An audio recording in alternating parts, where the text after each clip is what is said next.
And welcome back to Behind the Play. My name is Alex Adams, and today I'm once again joined by TicTacTOmar. This is your third time on the show, so I always appreciate you taking the time and doing this. And yeah, just before we get started, I just we were talking a bit off air. Mm. I don't know if you've kind of addressed this in other ways, but I just want to talk a little bit about what kind of happened with ZoneTime and Yahoo, and just maybe talk about the state of the media industry right now.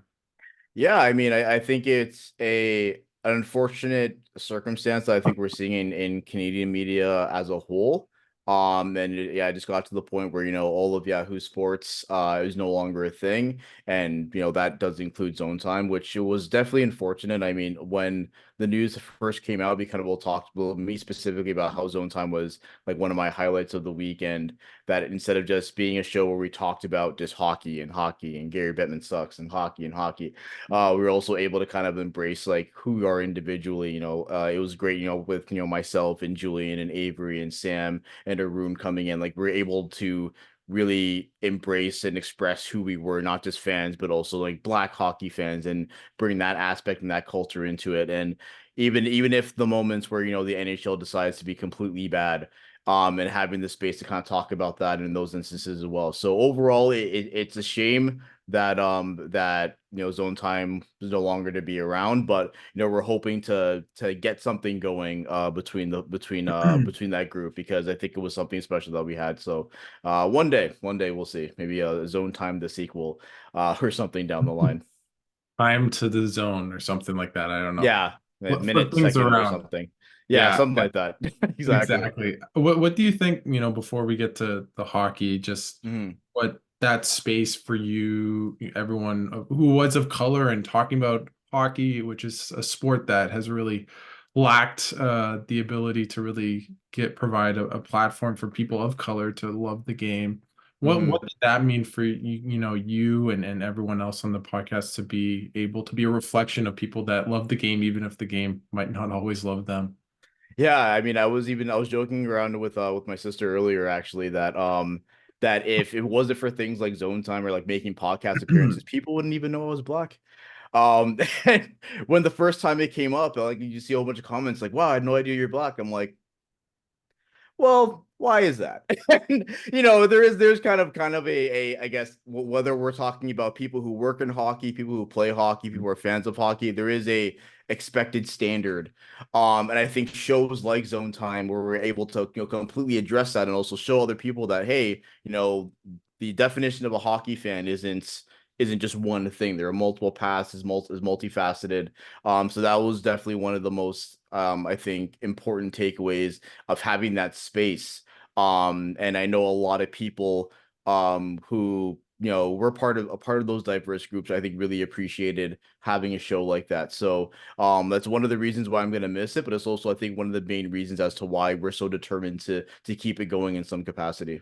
And with that, I'm not equating race and gender at all, but just Mhm. what has it been like for you? I know you're wearing a PWHL or toque right Yeah, now.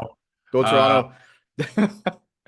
but I was just gonna say, what do you think that's done for the game of hockey to finally have a women's league, and how exciting has it been for you just to watch it? And Toronto's actually winning of late, so I don't like this because I got to check you on Twitter more, and now I can't to the same extent. I mean, I think when you go to the games, right? I think everyone knows how special and important it is. And I think the cool thing is that now a lot of like female hockey players have a goal, have a point. Before, for the longest time, it was just, make the Olympic team, play for World Championship team, which by no means is not like anything small. But I think having this league, this space where, again, where we're seeing different types and different kinds of hockey. And I think it's so great when you look around, you see the little kids, the little kids playing with signs that's showing that like hockey can be different, hockey can be different things. And I think now what we're seeing, like, even with the gaming with Montreal, I think on the 16th being moved to Scotiabank Arena, and seeing how quick it's sold. And you used to see all the time just people say like, oh, well, people don't watch women's hockey, people don't care about women's hockey. And the thing about the league this year is that there's been multiple pieces of evidence over and over again that show like no, there is a desire for this. There is a space where a lot of people want this happening, and it's so accessible with YouTube, with TSN Sportsnet showing the games as well, with the games being available to go to. So I honestly, I think it's a significant thing for just hockey in general. And when it comes to PWHL Toronto, huge win on Saturday. Like that's the TSN turning point. Like that game, I saw the game on the schedule and I was like, okay, well, that's gonna be a blowout. We're gonna get destroyed like 6-0, 7-0, because again, like Minnesota has like weapons. Like every time 27, so like Taylor Heisey was on the ice, I was like, okay. Right. Just like waiting for something to come up, but they completely shut them down. The team looks more and more connected. They have some synergy. They're playing well. They're getting scoring all throughout the lineup. Goaltending I think has always been good on the team, and I think we're seeing league wide goaltending is pretty good. But I think what's happening now for this PWHL team is that they're getting the goal support to back it up, and now we have now the Spooner leading the league in goals. Sup. So that's been great and that's been awesome. So I think right now I checked the standings. I think they're top four. I think they're Yeah, third in the league standings right now. yeah, that So sounds right. just on the rise, just on the rise. Just one good game after the next. But I've been really happy with what the team's been put together, even in their new players as well. Like Victoria Bach made her PWHL Mhm. debut on that Saturday game, and she was fantastic. Like I know she didn't, she might not have. I don't know what like the broadcast was saying about her, but like watching her in person, she was on it. She was involved in every play, and just getting thrown into the top six that early and having that impact was excellent. So I'm really looking forward to what the team is going to be doing throughout the rest of the season. Yeah, no, it sucks. I come back we're recording on Sunday and I Hmm. just had to watch PWHL Ottawa collapse in the last 5 minutes after Ooh, being up 3 goals and losing 4-3 in overtime, and they've lost every single overtime game this year. So ah, it feels as though the Ottawa Senators are reeling into the women's team, unfortunately. I hope not. yeah. But it feels like that a little bit. But the Hmm. it's a bit brighter. They're not too far out. Yeah. What do you think, just quickly on that, because you talk about the fans and stuff like that. Do you think that it's really as much just about tapping into finally women being able to be marketed to? Because I go to these games, it's maybe 60-65% women to men, Hmm. the games, and you go to an NHL arena, it's what, 85-90% men. So Yeah. do you think that's been part of the success, is finally someone marketing, the other 50% of the population? I think that. I think also at the other point as well, like for the everyday fan, the only time they're watching women's hockey again is at those international tournaments, despite the fact that there were leagues in the past before. Like I remember rocking a Toronto six or rocking Toronto six gear, which made it very upsetting when Grant Mantis went to Ottawa, and I was like, ah, that would have been so cool if she was on Toronto. He's So I great. think is that aspect, but I think I can. So on the flip side of it, I think that's one reason as to why Toronto has kind of, I guess for a lack of better words, misunderstood the market. I don't know if they expected I guess the hype and the focus around this PWHL team, for example, to be as significant as it was. And like even when you go to like the game and you go to merchant, the lines are nuts. Like everyone's lining up to try to get something, whether it's jersey, shirt, hoodie, whatever. Like the attention is there. And again, I think you see in how the Scotiabank Arena game sold so quickly. If I'm the PWHL Toronto, I'm saying, hey, like, yeah, Matt Arena has been cool, but like, let's play Coca-Cola next season, and they can Yeah. have the numbers to do so. Um, so I think maybe initially at first you had a lot of like, I guess as far as like the hype and the attention, I guess more of a female focus versus a male focus, but I think that's starting to change. And even Sarah Nurse mentioned that I think one of the All-Star interviews that before she would just have a lot of like little girls coming up to her and saying like, Yeah. "Hey, we're Views fans," and now she's seeing everyone like regardless coming up and saying like, "Hey, we're watching your games. Hey, we support the league. This is so great." And I think that's what the league needs. That's what hockey needs overall. So like if there's anyone who wants to say that like no one cares about women's hockey doesn't matter, people aren't going to watch. I mean, I don't think I think we're like a month or two into the season, and any of that can be completely blown out of the water because like I don't know what their expectations were for like viewership or fanfare or whatever, but I think they're definitely matched and have exceeded all of that so far. Do we just need to have every single PWHL stadium be bigger than the Arizona Coyote Stadium? Is that what we need? Is that what we Yeah, need more? I think so.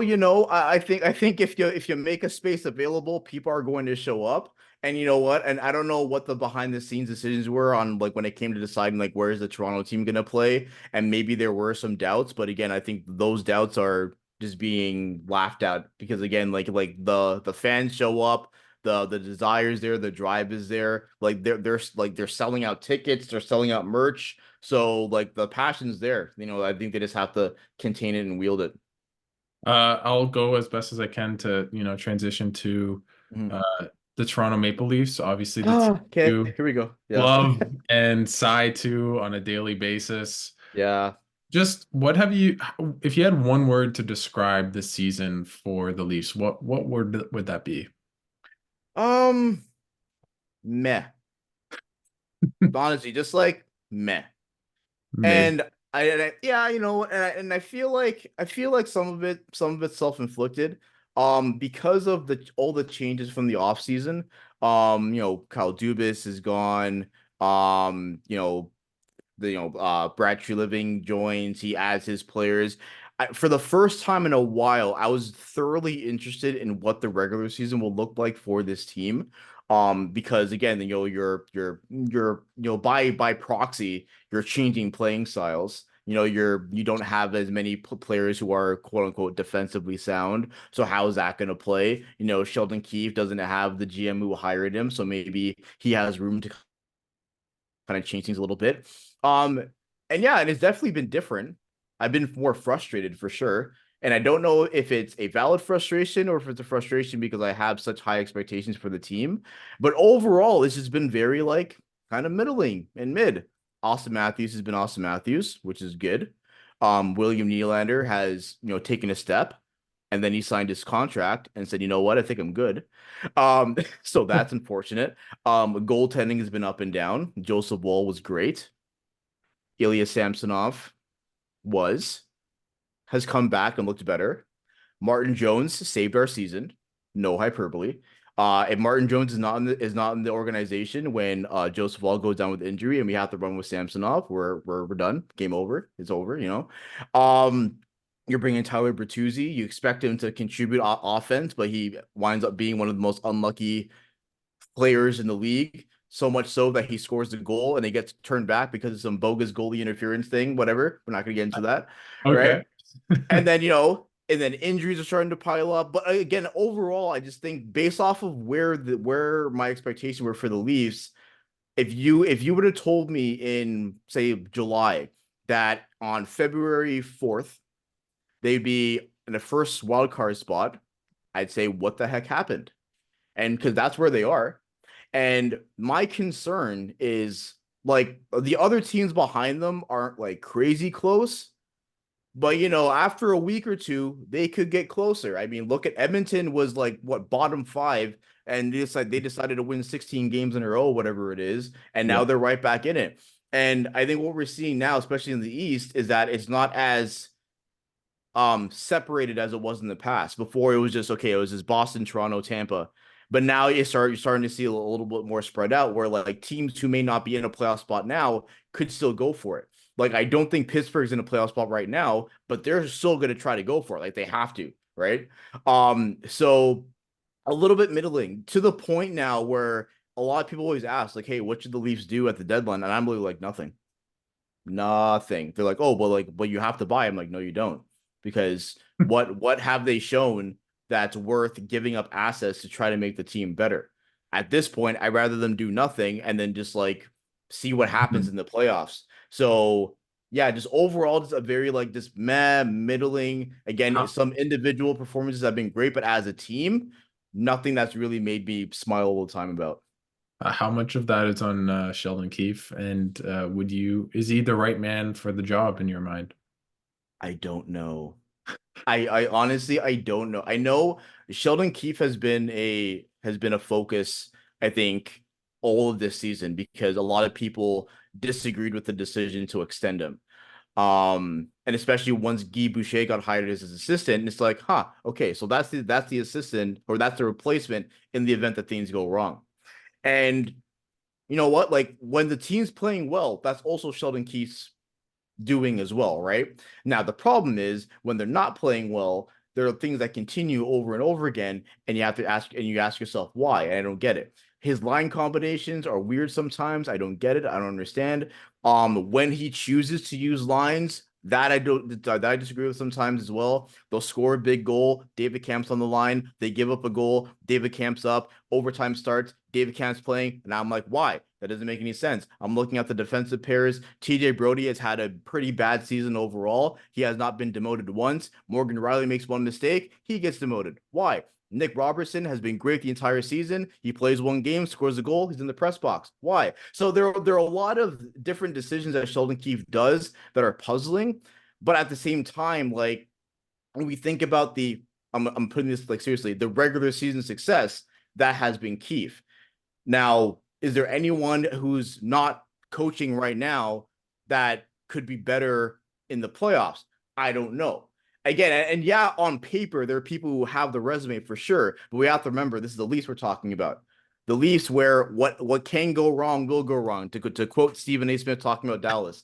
So it's like, so at this point, again, like I think Brad Treliving's in a position right now where it's like, okay, just wait and see, and just wait and see, and see how things last. But like I don't know. There are definite times where like it just feels as if the team just like doesn't care about him or Hmm. doesn't care about how he's perceived or doesn't care about how it looks that like they're having these efforts like this. But again, at the same time, when they are playing well, that's also Keefe and Keefe's system too.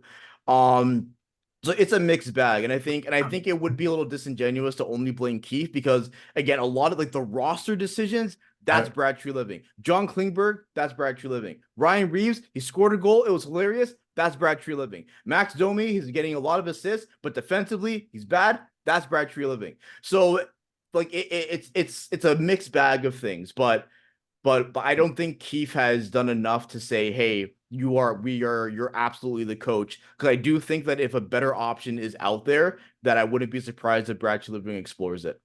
the narrative around this team, as you've alluded to, is for what, 7 years you guys have always been a regular season team Yeah, and failed in the playoffs. Is there a yeah. part of you that maybe believes that maybe this time they're not a regular season team, but the grit, the snot is part of them becoming a better team if they are able to make the playoffs, that they're more prepared for that type of hockey?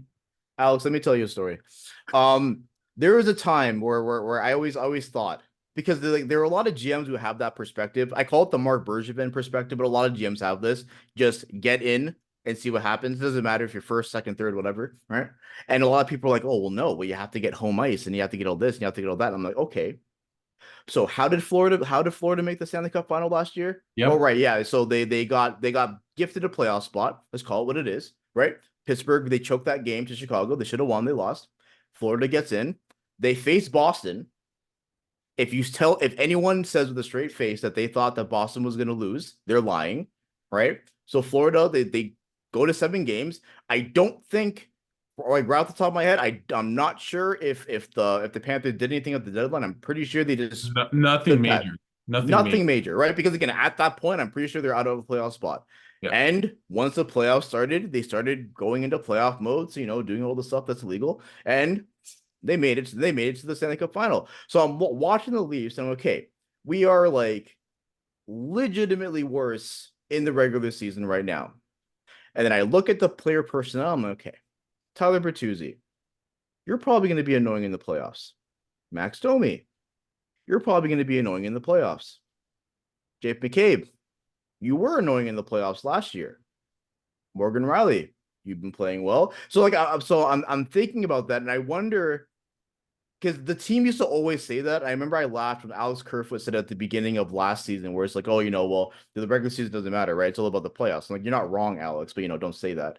Um, so I wonder if by some divine miracle that this is the year where they actually have a so-called deep run just because they have more players on the roster who can play that style of hockey. And again, what I mean by that is do stuff that the refs will allow because it's the playoffs. And when it comes to those like feisty, fiery games, the Leafs have come up on top of that. They had a pretty heavy game against Winnipeg. They've had heavy games against Vancouver, and it's like okay. So if that's the path to that playoff style winning hockey, then okay, maybe that's the perspective. Maybe they are sacrificing regular season success just so they can perform better there. Maybe if we're looking at players like Mitch Marner, for example, who to his standard has not had like a good season, again based off of his standard, maybe he's saving it for the playoffs. That'd be great because usually in the Hmm. playoffs it's just Nylander I was who gonna goes say. off. So maybe so I wouldn't be surprised. Like the cynical part of me is saying, hey, maybe they're doing this on purpose because they know that these games don't matter. I so if that's the case and it leads to success, hey, by all means. Like at this point, I just want them. I just don't want last season to be a fluke because that's a built-in chirp. And especially everyone was like, oh, the Leafs are winning, celebrating like they won the Stanley Cup after winning one round, which yeah, like that was my Stanley Cup. But you want to keep it going over and over again. And if playing that style of hockey, which may not work in the regular season, works in the playoffs. If that's the goal, then hey, we'll see if it works. So you just want to be murdered by the Vegas Golden Knights in the Stanley Cup Finals. Would you take that? It sounds like that's what you're hoping for. See, Alex, that sounds like 3 round wins, and I'm okay with that to an Okay. extent. I have said on record to many people that the Leafs can't make the Stanley Cup final and lose. I would not survive. I would not make it. That would be I tough to be that close, I that close. Yeah, the one thing I would say is if there's only one team that's going to lose a game seven overtime, that yeah, would be the Leafs. That for would be the sure. Leafs. Just want to let you know. Just That'd be back your that would suck. mind during That would suck. April, Yeah, May, and June. yeah, that Uh, would suck. um, I want to quickly ask you about the Nylander contract because Yes, you have a lot of thoughts about this. I do. And I just is this on like a scale of, 1 to 10 of overpay to underpay, five being in the middle, like a good contract, where would you rate this contract? Ah, man. Right now, like a 7. As an overpay? Yeah, just because and see it sucks because before the deal was signed, before pen was put to paper, I was on the camp of pay him whatever he wants because literally every single game the kid was doing something. Goals, assists, defensive plays, whatever. He's being used in all situations, regular season, 5-on-5, power play, penalty kill, and he's performing and he's producing on all of those, on all those areas, right? Now, the thing that sucks about the Leafs, besides them, um, is the salary cap. Again, I hate going on cap friendly and looking at the salary cap because you just see double digits everywhere, which would be okay if the depth wasn't a problem every single year. Like every year, if the big four, I know they don't want to be called that anymore, but you know what? They the four. If they're not producing, then no one's producing. And there are some moments in the regular season where like they were starting to get more goal support. Matthew Nye started scoring more goals. I talked about Nick Robertson. He's scoring goals. But you have the Tyler Bertuzzis and the Max Domis that are getting a lot of assists, but they're not getting that many goals. And it's like, okay, but when your cap structure is set up that way, like you have to hit on every single other deal, and there can't be any space for those mistakes. So that's why I look at what Brad Treliving did over the summer, and I'm like, man, that John Klingberg deal can't happen. That Ryan Reeves contract can't happen. That David Kampf extension can't happen. Like if David Camp comes to you and says, "Hey, I want to make 2.5 a year for 4 years to be the fourth line center," you say, "Okay, well, thanks, David. It's been fun. Have a nice life. We'll find a fourth line center somewhere else." And so it's a mixed bag there. It's the fact that like we're missing on those deals that we can miss on, and that when we need production from the other players, we're not getting it. So what sucks with Nylander is that you look at next season. Okay, so he's gonna get like a 5 point whatever quick math, like a five Yeah, million 5.6 dollar or raise, something. Yeah. right? Austin Matthews is gonna get a raise. Mitch Marner is going to be in the final year of his deal, and he's probably going to say, "Well, if Matthews is making this and Nylander is making this, and I should make 14 just because." Um, Or, so, and it's just like, okay, so at what point do we just say, you know what? No, yes, you're a good player. Yes, you're putting up historic numbers, but the salary cap still exists. And the thing that's been so frustrating for the Leafs is that they made a lot of these decisions banking on the salary cap going up. Yeah, now it's going up this year by I don't know how much. I don't think it's going to be that much, 1 right? million? Something like that, right? But again, that raise is already taken away by Nylander's deal. So you're back to square one, and they just can't operate like that. And I think they need to start getting comfortable with the idea that you're a good player in an ideal situation, you stay on the team, but you can't. So this is what we have to do. And for the longest time, it started with the Dubas, we can and we will, and it just continued to the point where all of these players who, yeah, it would be great for them to stay, but we just can't swing it. You have to go. And I look at a team like Vegas, who again got ridiculed for being so cutthroat when it came to that, but they won. I look at Colorado and I look at their cap friendly, and I'm like, they won. I know I look at Tampa and yeah, oh yeah, state tax, yeah, whatever, sure, but still, like they won. And we have not like Vegas was the first team to have a player with double digits and they win the Stanley Cup. It And they was only 10 had million. one. And It was, yeah, and they only had one. yeah. We now have next year we're gonna have four. And again, and with so many holes and so many areas where improvements can be made, and you're getting put in positions where you want to improve the team, but you can't. And especially when you have Brad Treliving saying, "Well, we don't want to get rid of a first, Fraser Mid and Easton Cowan," which I agree with. But if you don't want to do that, then you're not doing anything. And if that's the case, then you're banking on the players that you already have. And if you're doing that, then okay. But then that's just been the formula since I don't know, since the beginning of the Shannon plan, pretty much. Can And I, yeah, yeah, can I just ask you, does that change with Tavares and coming off the books in a year? Like, is it like like this year, next year mhm, of hurt with Tavares, the four guys making over 10, and then like I'm mhm, just wondering, trying to beat Brad Treliving, and then saying after that you don't have Tavares, you have yeah. three guys, but they're signed long term, presuming you sign Marner. I think that's probably what they're banking on or what they're thinking about. But I guess my just concern would be, okay, so are we just going to take all that extra money and just give it to Marner? Because I don't think that's what you should do. And another thing too is that like windows are so important.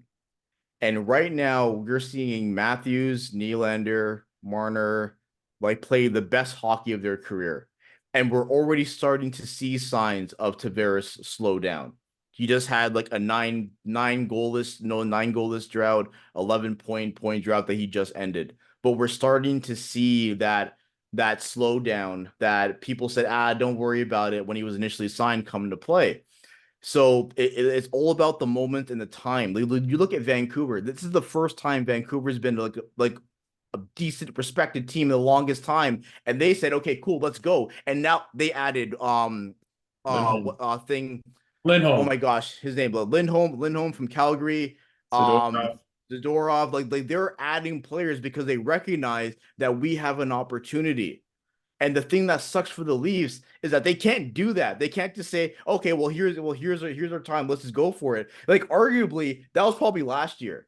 Like Yep. last year was the most active I've ever seen the Leafs, where they added Ryan O'Reilly, Noel Chari. Like they went off, Jake McCabe, they went off. But this season they can't do that, both because of the lack of cap space and the lack of prospect and pick capital. And you're just at a point where you just have to rely on the players you have on the team. And they've given us no reason to believe that they can do it. I hope they can. I want them to, but it's just wishful thinking again.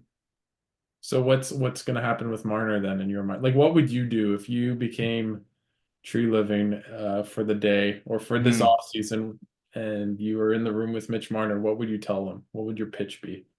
I think so. Brad Treliving has always been like yeah, we can't ignore the context. He's always been a person where it's like, oh, if you have special players, you keep those special players, sure. But I think they have to go into those negotiations with a number in mind, and that's the number. And you can't exceed that number. And if he exceeds that number, then it says, okay, well, Mitch, you were a 2015 draft pick. You've done your top 10 in franchise scoring. We can't work with that number. So either you take this number or you're going somewhere else. That's what they have to do. They have to stop this idea of always pandering to what the players want. And I understand why the players are going to ask for whatever they want. Like it's their career, they want to maximize Yeah. their earnings for sure. But as an organization, you have to start saying no. And it sucks now because Marner has a no move, so you're kind of in a position where it's either like you sign him or you risk the idea of losing him for nothing. But like at this point, cap space is a resource. And I wouldn't have said this like 2, 3 years ago, but because they can't keep doing the same thing over and over again, like I don't know how you expect to do any better if you have Marner making like 13 and a half over 8 years. And then you have to re-sign Matthews 3 years later. Like, and then yeah, sure, Tavares is coming out the books. Okay, but yeah, but what happens when Matthew Nyes is an RFA? What happens when Robertson's an RFA? What happens when Easton Cowan and Fraser Minton make the team and they're valuable players on the team and they want to get paid? So like at some point you have to set a new precedent. I think Marner might be the place to start. Obviously, before I let you go, um I just want to ask you a little bit about some other Canadian teams, and Hmm. that would be the Oilers, the Canucks, and the Jets. Do you think this is the year that a Canadian team wins the Stanley Cup? And you can say the Leafs. I don't believe you. I think it's the best year in a while, like the best chance. Like it's not that these teams are good like by accident. Like the Jets, even though they've been hit with injuries, they've been playing some great hockey. Connor Hellebuck is still fantastic. Edmonton again, like I'm so impressed with what they've been able to do. Yes, they had McDavid and Draisaitl, but like 16 games in a row after that kind of start with so many question marks and so many issues is unbelievable. And the Canucks man have been fantastic. So if there was ever a year for a Canadian team to win it, like this would be it. And if that happens, then hockey Twitter is gonna suck.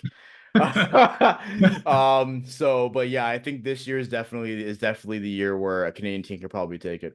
Would you cry when you see McDavid bring the cup home to Toronto after winning in Edmonton? Man, I saw Phil Kessel bring the cup into after winning his Stanley Cup. So like I'm desensitized to all that stuff. And if anything, it's just gonna sting. It's gonna be like, oh, okay. Well, that's another thing that they have. Awesome, great, cool. You know what? It'd be so great if the Leafs can put themselves in that position, but no, they don't want to. It's okay. He's Yeah, gonna come. He's gonna come to Toronto, and when he's a free agent in what, 2 years, 3 years? nah, I don't believe that. No, I say it as a joke, but I don't think he's gonna do that. no, he's gonna stay. I think he's gonna be an Oiler for life. Really? Draisaitl, that's a different story. But Yeah. McDavid, I think McDavid's gonna be an Oiler for life. What happens if Draisaitl leaves? Do you think he'd leave? Um, I think it would depend on what the Oilers did with the space or with any of the assets that they got back from it in the event of a deal. Like if I'm the Oilers and I get any inkling that Draisaitl's not resigning, move him because he's at a hilarious cap hit. Like the fact he makes 8.5 is so funny. Like everyone's like, oh, Peter Shirley was horrible. Yes, but that's his contract. That's his deal.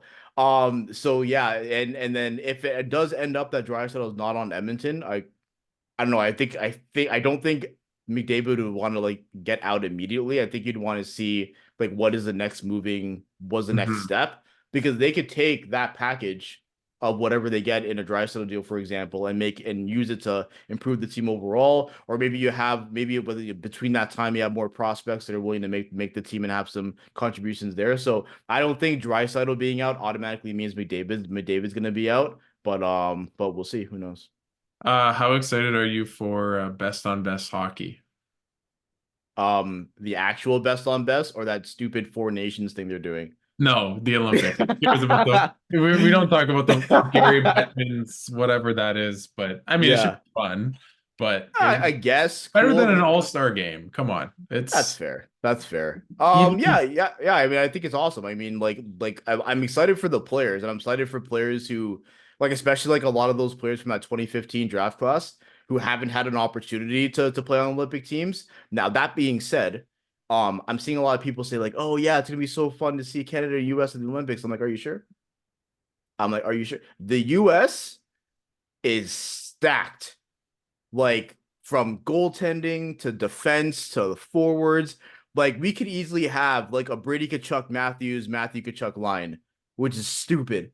Like you'll have all the Hughes brothers, the goaltending, Hellebuck, Ottinger. Like it's and then again, you look at Team Canada as okay, yeah, we're gonna have McDavid, cool. Probably have Mitch Marner, cool. Nathan McKinnon, awesome. Bedard probably makes the team. Cale McCarr, Pietrangelo, cool. Devontae's, maybe. And then the net, I'm like, oh, okay, well, who's our goalie? I don't know. I saw someone say Aiden Hill. I was like, oh, okay. Anyone else? And Connor someone was like, Ingram. oh, okay. Anyone else? So, like, as awesome as it is for like hockey overall to have best on best, I think it's gonna be very funny when the United States gets the gold medal. And that's You a yes, that's a take that I am standing on. you If know, yeah. yeah, I see him and I completely agree. Like my heart says Canada, my mind says USA. The yeah, one thing is I heard Jamie McLennan say this is you only need one goalie, right? Like the thing is the US does have depth and they have way yeah, better goalies than Canada. It's not even close. yeah, You just need one guy. And then if you look at Canada, maybe they don't have the same depth, especially on defense as the States, but like mhm, imagine a McDavid, Bedard, McKinnon line. Like like as good as the US is, I think mhm, Canada's firepower, like elite, outside of maybe Matthews for the States, Canada has the creme de la creme. And yeah, I feel it's almost like depth and sturdiness versus just star power in a way. yeah. It's I think it weird. just I think it just depends on how whoever is the GM of the team chooses to build it. If they do the regular Hockey Canada thing where it's just like, okay, well, we need our first two lines to be this, and then we need some characters. We're gonna get some grinders on the third line. Or they just do the smart thing where it's just like, hey, just take your best players and bring them there. Because like that's what the USA is gonna do. They're gonna take their 25 or however many players that go, their best players in every regard, and they're gonna go. If Canada does the same thing, then we're fine. But if we start saying, like, okay, well, we need some grinders and also some goal scorers, so we're gonna throw Zach Hyman on the team. No disrespect to Zach Hyman, that'd be a great season, but like come on, you know what I mean? And so it's that's what worries me. It's the Hockey Canada model of like making a team, whereas it's like we have to have like roles and like attitude and character, and it's like yes, or we could just bring the best players in the nation to the Olympics. If they do that, then we're fine. But if you start seeing some like random names and it's like who the heck is that, then I have concerns. So yeah, so that'll be interesting. Yeah, no, for sure. I just need Drake Batherson randomly on the team or someone. It's like, what? Wait, what? Where did that come from? Yeah, Yeah, no kidding. yeah. Okay, before I let you go, just Mhm. do you have a cup prediction or anything, even in the NHL, like a storyline that you've liked this year too? We can kind of go a bunch of different ways. Something that's really been on your mind throughout the season, a storyline, something that you want to watch out for the Mm. rest of the year. I'm fascinated to see what happens with the Kings because they Mm, had such a good start and now things are just starting to crumble. You have Drew Doughty calling out players in the team. They fire Tom McClellan. So I'm very interested to see if they are able to turn things around.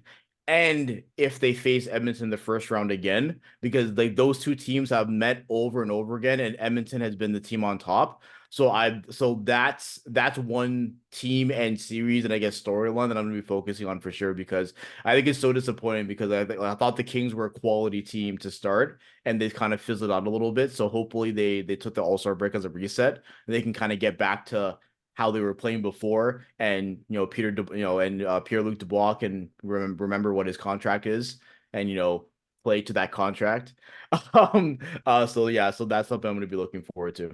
Yeah, no, as a, I am in the media, but I am a Jets fan at heart. And to Mm, see the Kings and Dubois do the way he has, and then see the Jets on the other way, it's been pretty sweet. I won't lie. It's been yeah, nice. And that's all I'm awesome. gonna say, and this I think this is the best way to end off Omar, is I hope Mhm. William Nylander turns into the next Pierre-Luc Dubois after signing a contract. That's so mean. That's so mean I because don't like think it's gonna happen. I hope not because like we've been trying like it took this season for people who just hate Nylander for no reason to finally stop hating him, and now these kind of been like a little last days ago they're like you see there's that lazy bum. And I'm like no it's fine it's just a little rut, but yeah, if he like goes into next season and is just like half a point a game and I'm like okay, so we're in Johnny Huberdeau territory. This is not good. And also you make that much money. Oh, okay, that's awesome. It would have been good to get, like another defenseman, a third line center, backup goalie with that. So yeah. Players. Yeah, layers. That'd be Yeah. cool. Yeah, no, exactly. No, yeah, Mhm. I don't think that's going to happen just because one player is produced in the playoffs, the other one hasn't. So, Yeah. yeah. Well, thanks so much, Omar. Is there anything you want to plug for yourself or anything, or just, GIFs upon us that we need to prepare for?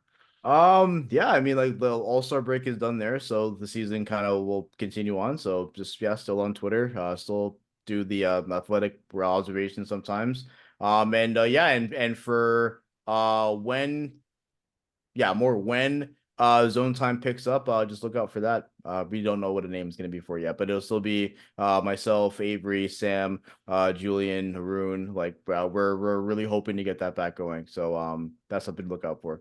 Awesome. As the number one fan of ZoneTime, I'm just gonna proclaim it myself. I Yeah. really hope it comes back soon, especially so I can hear you talk about the Leafs in the playoffs. That's really what I want to hear. Yeah. Thanks so much for doing this, Omar. I really appreciate it, and have a great day. Yeah, no problem. Take it easy.